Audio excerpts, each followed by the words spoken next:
Here we are, Chairman. Over to you. Thank you, Gareth, and can I welcome you all to this meeting of the Education and Skills Policy Development Committee, to be held 4 o'clock, and it's now a minute past 1. Item 1, apologies for absence. Any apologies? I haven't had any yet, Chairman, no, but sometimes I get them after the meeting. Okay, and then item 2, disclosures of personal and prejudicial interest. Any interest to declare? If not, we'll go on to the minutes of the last meeting. Does someone move it be confirmed the correct record? I move, Chair. Yeah, move it. Agreed? Second. Okay. In which case we'll go on to the main item of business this afternoon, which is the item 4, implications and preparation for the new curriculum in Swansea schools. As you know, this has been a major focus of our work for the last few months. And can I thank Helen and Damien, Rob and the others for their input into this research, into this report. It's been a big piece of work, and we really appreciate the effort that's gone into it, given all this, especially given all the other things that have transpired in the last 6 months. Helen, do you want to talk us through the report that's been prepared, and then lead on to the recommendations which we'll be submitting in due course? Yes, certainly. Thank you, Chair. Very much welcome the opportunity to crystallise the work of the PDC. During the last municipal year, we did focus, as you said, heavily on the curriculum, the implications and the impact on our schools in Swansea, and how we could develop together a policy, a set of recommendations through a policy that would ensure that we were building on existing work, and also ensuring that our workforce, our teachers, were very much equipped to deliver the new curriculum. So this report is currently in draft form. It is due to go to Cabinet at some stage. And obviously the first part of the report covers the set of recommendations that also appear at the end of the report. So I'm guessing if we do finalise the report, we won't need to see the recommendations twice in the report, just to point that out. Yeah. But the first part of the report, the background, obviously it points us in the direction of the policies that have been developed in terms of the reform for the curriculum journey in Wales. Just to remind elected members and councillors that it's certainly the case that this is a piece of work that encompasses many years in the making, and we're not there yet in terms of this being the new statutory curriculum in Wales. So we have got at least 2 years where we believe that this new curriculum, we've got planning for that to take place still. We are not aware at this stage that there has been any relaxation on the milestones set out by Welsh Government for introducing this new curriculum. So we are very much keen that a policy is adopted in Swansea to make sure that we drive this forward with our schools. So in terms of the background, it's self-evident that a range of work was undertaken at a national level, not just in Swansea. And then as we come to the recommendations of the report, it's very clear that you can see that some of the existing work that we heard stakeholders talk about during the course of the meetings in the last municipal year, we can see that their representations and their presentations have informed these recommendations. So as you can see, we discussed with a range of officers what those recommendations might be, and they gave us a good insight really into the challenges, the issues and the opportunities afforded by the new curriculum. So we feel this is a balanced representation of the work of the PDC, and this report does indeed point us to the direction of a set of recommendations that we would endorse through the PDC as a final act, really. So I'll just dwell, if I may, Chair, on those recommendations to make sure that we're all comfortable going forward. So in terms of the opportunities, the first recommendation in 3.1 of the report identifies that we continually support the needs of as the new curriculum evolves. As we've seen during the COVID period of lockdown, a lot of guidance has been fluid and has changed. And I think it's very important that we are alert to those changes as the new curriculum actually evolves and is finalised. So our role will be to strengthen our delivery of information around that, our assistance, our influence in terms of a council through various methods, and that will include regional partnerships, whatever they look like going forward. So I think the first recommendation speaks for itself. The second one is quite specific in its nature, that we recommend a Swansea-wide professional learning community. We do have existing networks. We do have existing groups, but I think it's very important that we are very clear that we have a professional learning community dedicated to looking at sharing of the effective practice around curriculum innovation, and any ideas can be shared through a formal community. And it's very important that we harness the opportunities then to draw into that community, not just schools and offices, but the wider partnership approach as well, including both the universities in Swansea. The third recommendation is that Swansea schools and offices maintain existing mechanisms to systematically share good practice. Now, the sharing of good practice can be achieved informally, but it's best achieved on a systematic level. And we do have electronic tools to enable us to do this systematically and efficiently. So I think a recommendation is only fair that we continue to build this systematic dissemination of good practice. The fourth one is that meaningful pupil progress and achievement indicators are developed locally and in collaboration with Welsh Government. We are aware that as part of the reform of the new curriculum, obviously assessment and accountability and evaluation measures are also part of the suite of innovation. So we are keen that these new indicators of achievement and progress of pupils is understood locally, is shared at the first opportunity.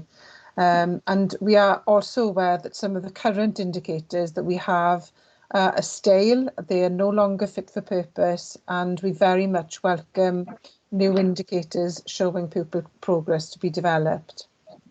The fifth one is, and I think we might need to clarify exactly our wording on this, Chair, so that we understand completely the year groups we're referring to. But it does indicate that the work of the PDC over the last year indicates that robust systems of moderation based on existing working clusters is developed further to ensure consistency of assessment across Swansea, because we do pride ourselves on being secure and robust in the way we've undertaken teacher assessment in the past, and we want this to continue with any curriculum reform. The sixth one, the penultimate recommendation, is that schools leadership capacity, and we're talking about leadership on many tiers here, are supported to deliver curriculum reform.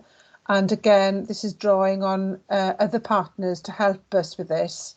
And we name in particular the new or relatively new National Academy for School Leadership in Wales. And I was being what's the word? Not pessimistic, optimistic really, when I said I was on the penultimate recommendation. I'm sorry, there are 9, not 7. So the 7th one is to ensure that the workforce skills to deliver the new curriculum, that we systematically again identify what those skills are and that we meet the needs in terms of the workforce, in terms of their own professional development as teachers and teaching assistants, that we are very alert to enable those teachers in schools and teaching assistants to be developed appropriately. The penultimate recommendation is that we ensure that skills learning for current and for future occupations, including that digital learning theme, which has become an even stronger theme in recent times, is embedded into all schools and across the curriculum in all our schools.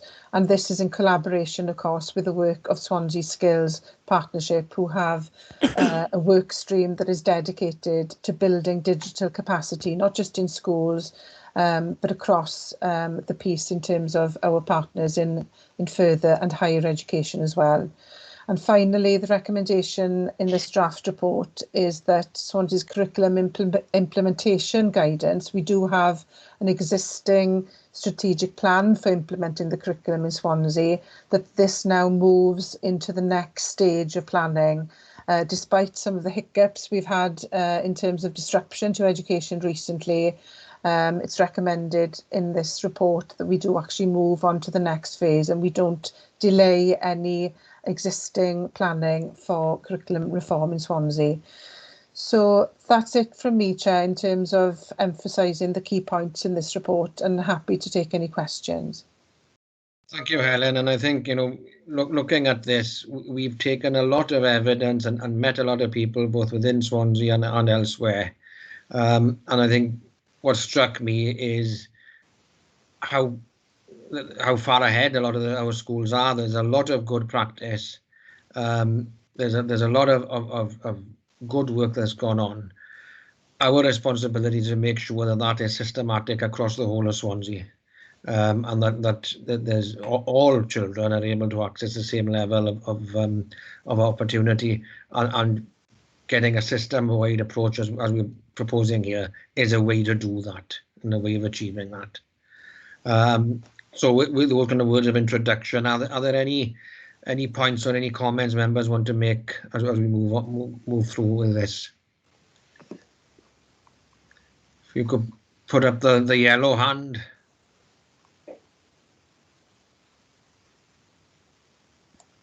Anyone?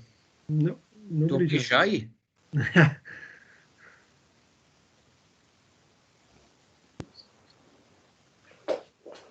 Can I just take Well done, Des. off the chair and go on to recommendation 1 really about regional partnerships. I know there's a question mark over the quality of aero. Now, when we say regional partnerships in this, does that include aero? Does it exclude aero? Does it? I think it would be aero or whatever exists instead of aero. Right. I think it's aero at the moment, but I think there are all sorts of discussions going on, and I think whatever the regional partnership is, there are certain things that we should be doing as an authority in any way to help move things forward, and to be honest with you, to lead the region on this. Of course, it could not be a region. It could be with one of our neighbouring authorities or expanded or even. Yeah, okay. It's about the outputs rather than the structures, to be honest. Yeah. As I see it. Yeah, okay, thank you. Thanks. Is that fair, Helen? I mean, Yeah, just to add to that, obviously we are at a stage where our current consortium Aero is being remodelled, but it's not exclusive to Aero. It's a range of regional partnerships, regional learning skills partnership being one of them.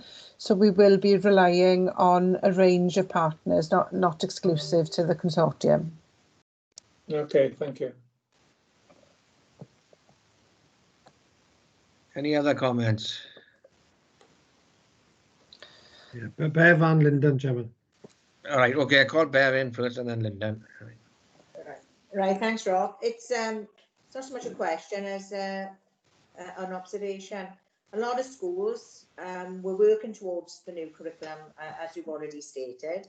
And I know that part of our development plan for our next school year will take that into account.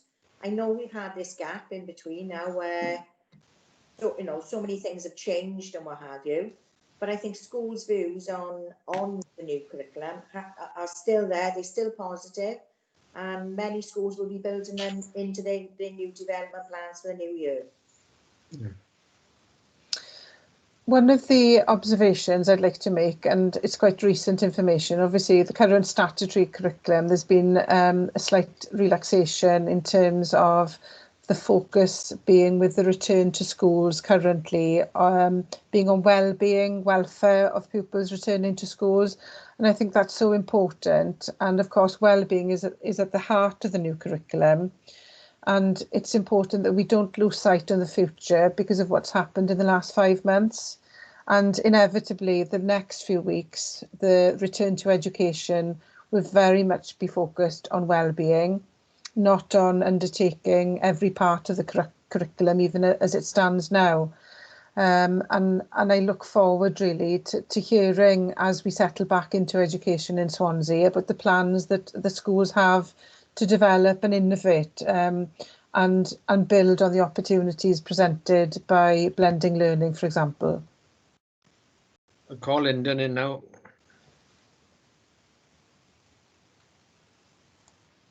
Yeah, thanks, Chair.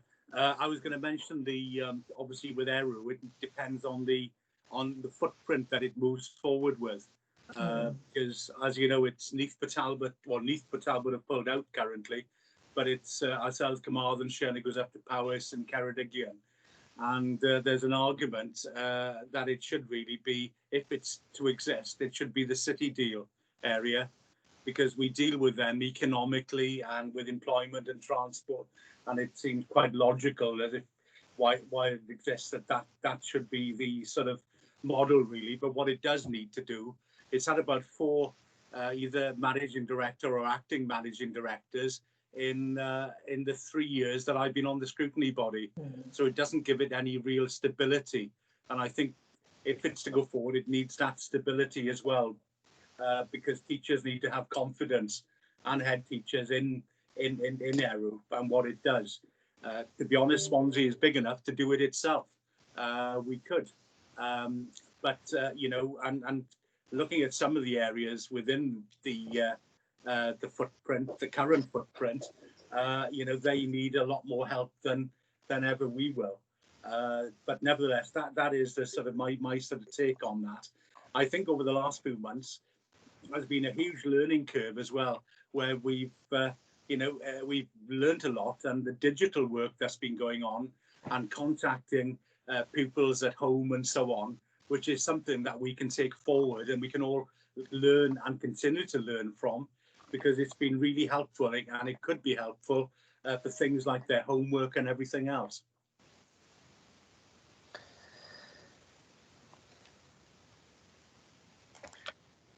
Are there any other comments before we? There's one point I want to make, because you mentioned I think it's recommendation 5, Helen, in relation to teacher moderation. Yeah.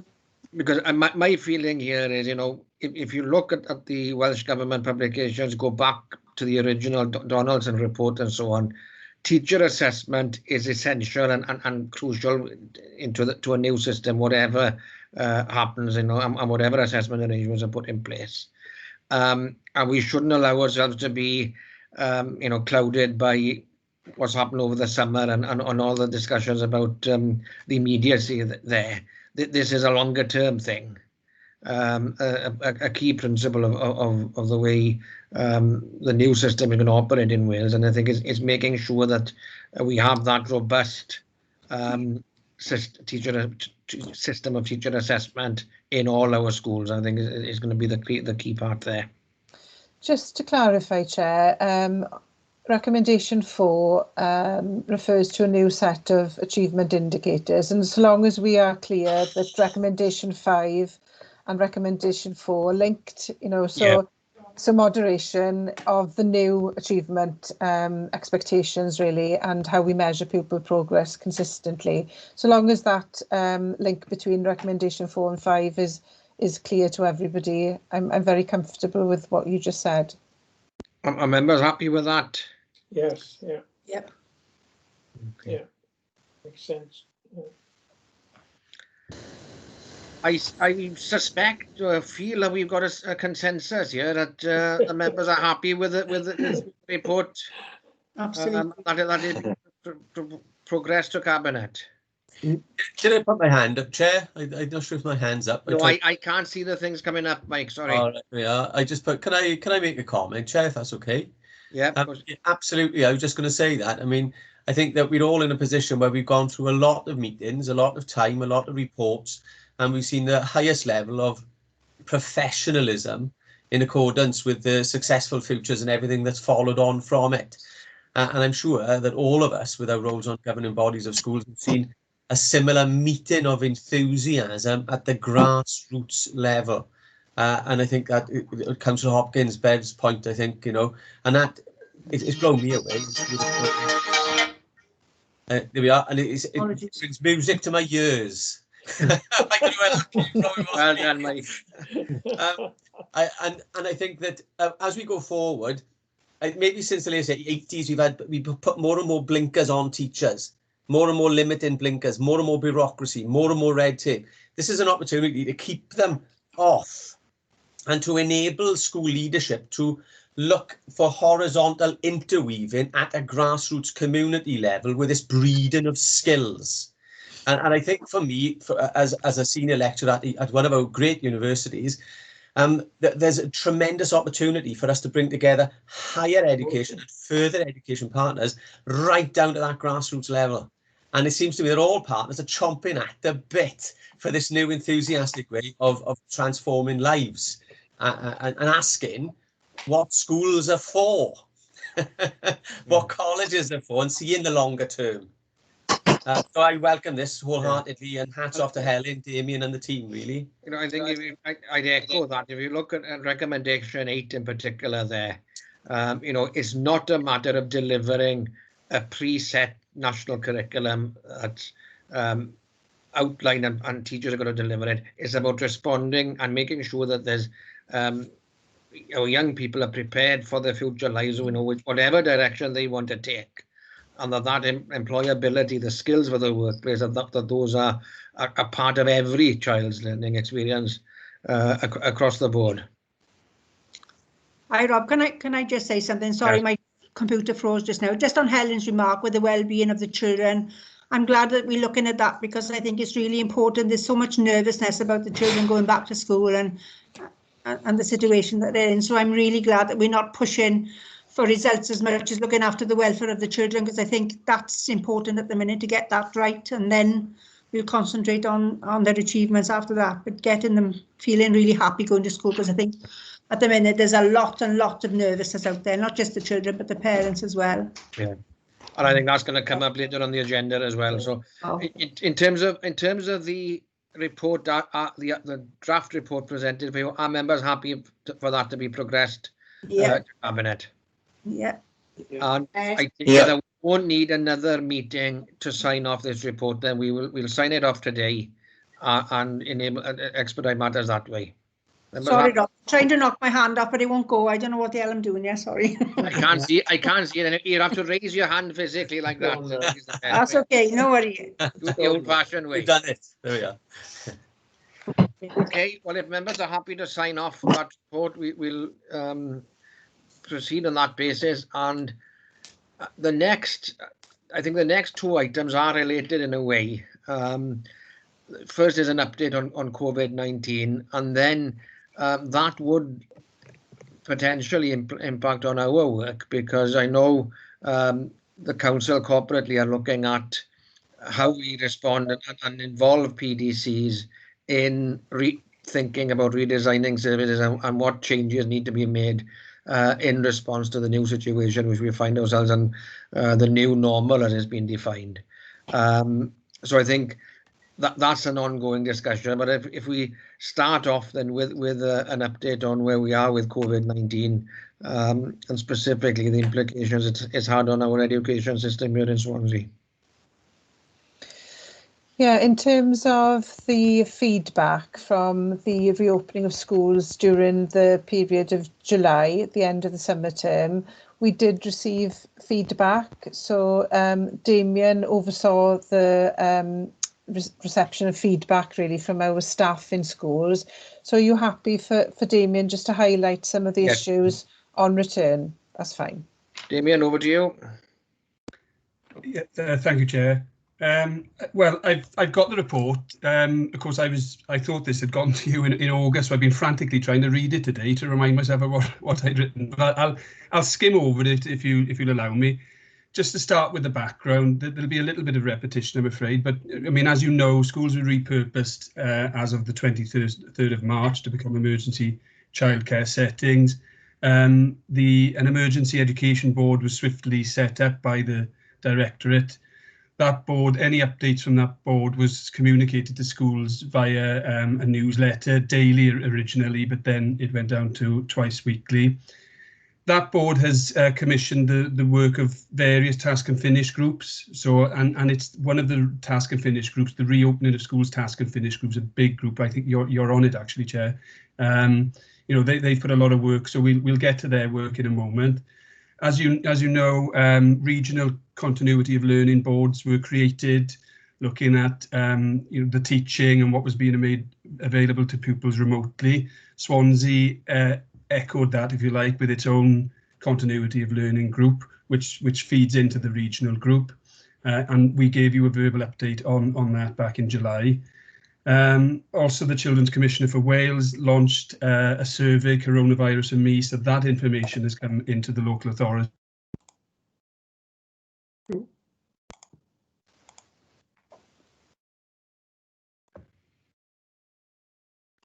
think Damien's frozen, is he?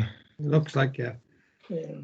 Okay, Chair, pick up the baton. I'll just refer to the report. So Damien there touched upon the Coronavirus and Me local authority report. So this saw over 2,000 children in Swansea responding to a survey that was undertaken around May time, and the results was shared with schools in June. But it gave us an insight really into how young people were feeling during the period of lockdown and what they were worried about upon returning to schools. So an example would be that in Swansea, 75% of our Year 6 pupils said they really wanted to return to their primary school to say goodbye. And obviously that then enabled us, through hearing the survey results, it enabled us to plan accordingly and at least offer an opportunity for this to happen if it was required. So all in all, we had an opportunity as well to take feedback from various sources. And in this report that Damien is highlighting, and please let me know if Damien is back online. I don't steal his. I am. Okay, Yes. there we are. Sorry about that. I don't know when I left you. If you go to 2.7, Damien, I'll pick up from there. Is that okay? Yeah. Okay, yeah. So 2.7, the parent carer survey, as you can see, over 13,000 responses. A huge amount of responses. You can see that 38% of parents were happy to send their children back to the check-in and catch-up and prepare sessions. 36% were undecided. It talks about the home distance learning offer, and you know, that's quite a positive amount, 83% being happy with what was on offer from their schools, although schools acknowledge that there's still work to be done in that area. And 91% said their children had completed schoolwork. Now, it might not be all of the schoolwork that was set, but again, that's quite a positive amount. Although further on in the report, you'll see that schools do have concerns about the amount of engagement, specifically with certain types of their learners. That information that was gleaned from the parent survey was then disaggregated by the data and systems officers from the performance team, which was a big job, as you can imagine, with over 13,000 responses. But the information then was sent to each school. So the relevant information was sent. So, for instance, Males, my old school would have had the information returned from Males' parents. And heads reported that was very useful and helped them inform their their plans and how they communicated to families. And I think it was mentioned earlier in the meeting about families being, pupils, staff and family parents being nervous about the return to school. So that information has been useful in schools communicating with their families.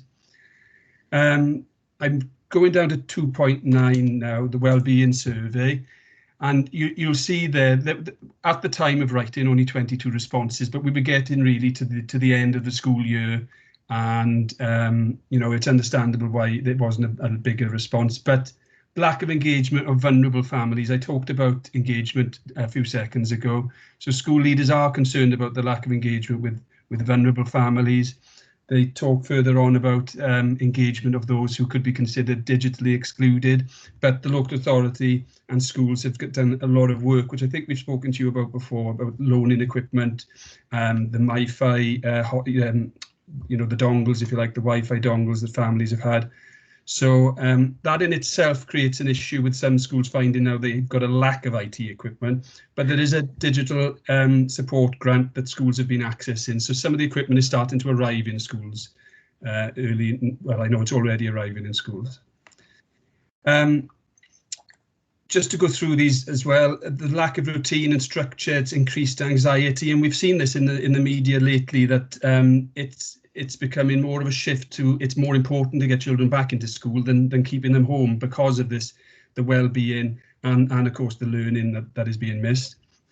Some schools are reporting an increase in reported instances of domestic violence.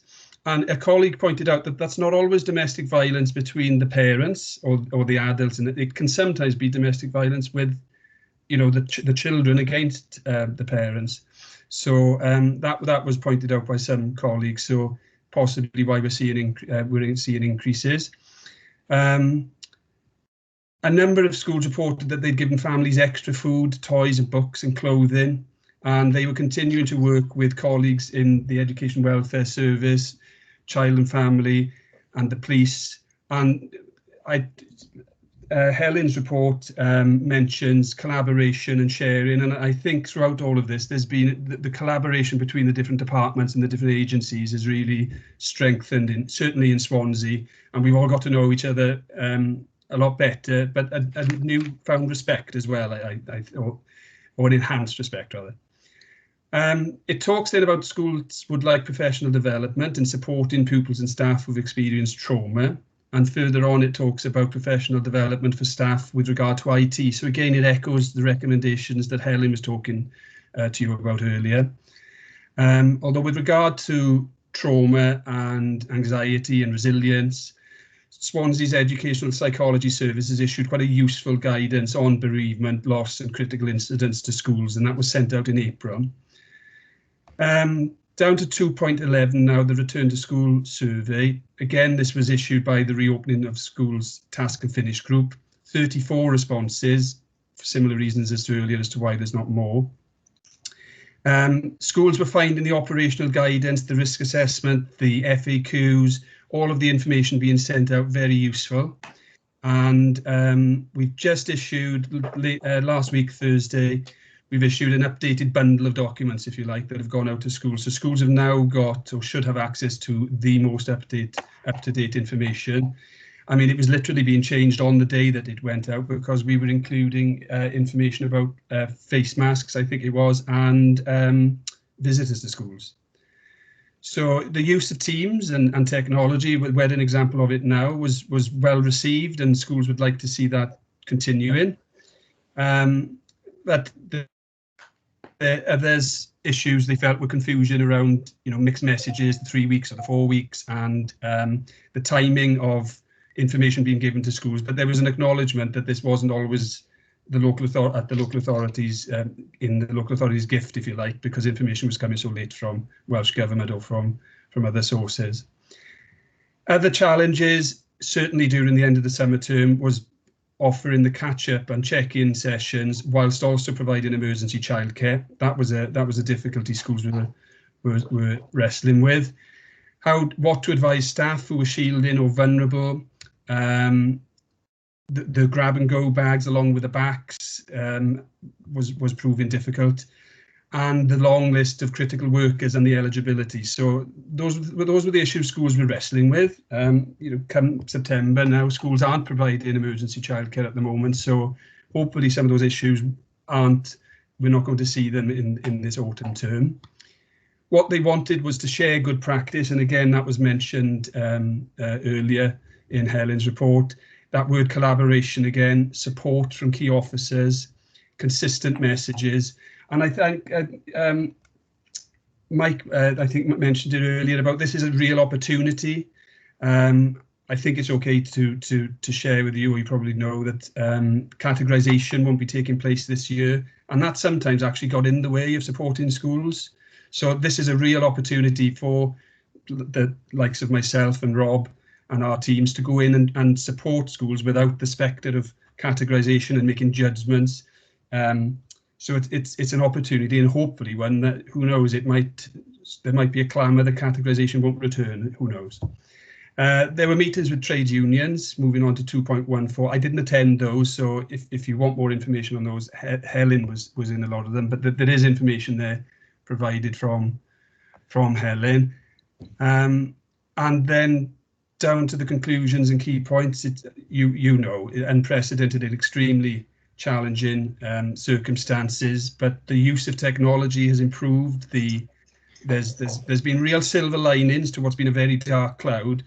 The collaboration I talked about being one of them, and hopefully long will it continue. So I'm sorry that's a real whistle stop, and I wasn't even here for all of it because of my Wi-Fi. But if you've got any questions, I'm more than happy to answer them. I hope that's okay. Thank you, Damien. Are there any questions for Damien before we move forward? Mike, I think Mike Lewis. Yeah. Yes. In the light of what Jan Curtis brought up earlier, a lot of parents are very concerned as to the safety aspect of their children going back to school. And you mentioned that all schools have had risk assessment forms sent out to them.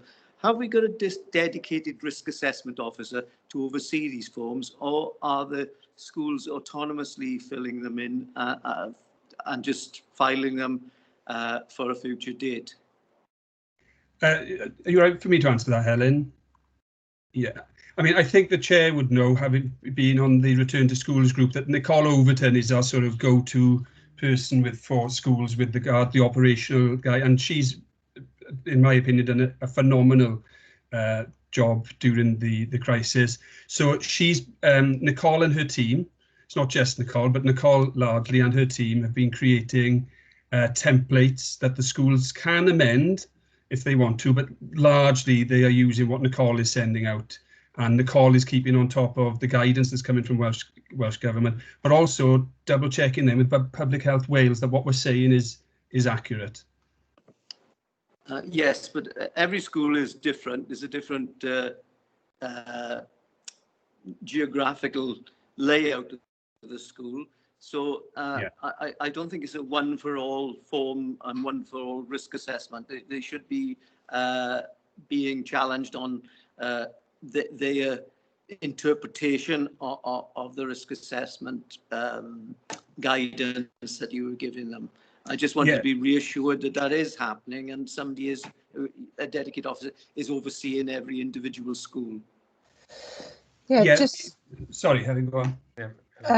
Just to give you some assurance, Councillor Lewis, obviously our generic risk assessment needs to be adapted by every school according to the environment, the learning environment, the premises they have, as you correctly point out.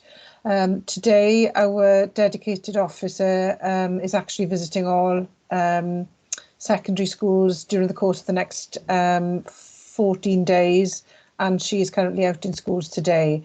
However, we do have 94 schools or settings in Swansea, so getting that one officer to go around all those settings is impossible.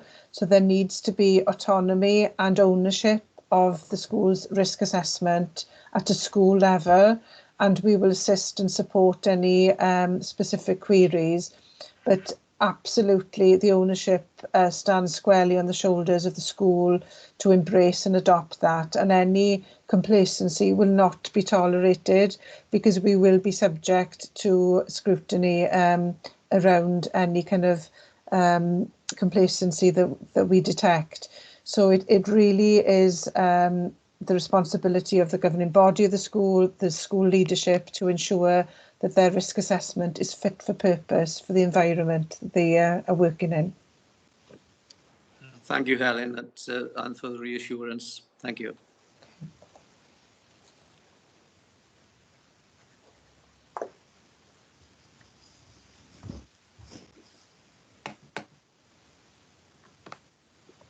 Sorry, any other points members want to make? Can I make one point, Chair, Yeah, please, just to echo what Helen said. And Councillor Lewis, Mike made a very important point. We need to look at this in the round, and also be very empathetic towards the plight of staff. Staff they've got big hearts, a lot of real big hearts. They want to do their very best for their schools. Sometimes doing their very best might put them in a very vulnerable position. It's so sensitive because often staff don't want you to know that they've got underlying health conditions. They don't, it's very private matter. So school heads need to be very sympathetic and very cautious and very sensitive in saying, look, really, with the best will in the world, you can't take risks with your health at this time, because COVID is a killer. Yeah. Can I also thank Damien and Helen for bringing this report to us? It's not a report we'll be sending on to Cabinet from here, but I think that the information we've got here is going to be very useful in enabling this committee to take its work forward. We wanted this feedback from schools to know where we are and what we as a council need to do to respond to those needs. I think that's what we're here for, and this is going to inform our discussions going forward. I've got no doubt about that. And there is a lot of information there drawn from various sources. So it's good to have it synthesized in one report, I feel. If there aren't any other comments, I'll go on to the next item, which is in terms of the work related to the work plan. As I said earlier, there are ongoing discussions about how the council responds to what is the new normal, takes things forward. What I propose is that I understand that that's going to be discussed in Cabinet on the 17th, Gareth. 17th Cabinet is, yes. 17th of September. Yeah. So given that is likely to impact on all the PDC's work, can I suggest that we don't hold the scheduled meeting of this committee next week, because if you remember, this is a special meeting, but then we hope we resume in October, by which time we'll have a clearer view of what the corporate priorities and issues are going to be moving forward, and we'll be able to respond to that if members are happy to proceed on that basis. The ones I can see on the screen are nodding. Okay, everyone happy? Yeah. Okay, I think that's okay. Apologies, Chairman. I should have given Nick Williams his apologies at the beginning of the meeting, obviously. Sorry.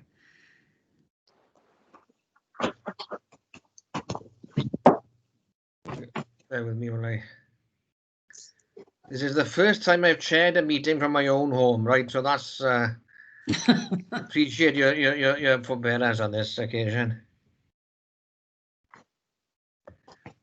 So that really deals with our item 6 work plan for 2019-20, or so 2021 as it will be. So if we hold the next meeting in, I think it's the second Wednesday in October, and don't and we postpone the meeting schedule for next week. Yes, the 14th, Chairman. 14th of October. So yeah. Okay. I'll get the meeting requests out for that one and cancellations for next weekend in the morning. Okay. Okay. Any other points members want to raise before I declare the meeting closed? No, that's Can fine. we have an update? Can we have an update on how Nick Williams is? Is he progressing?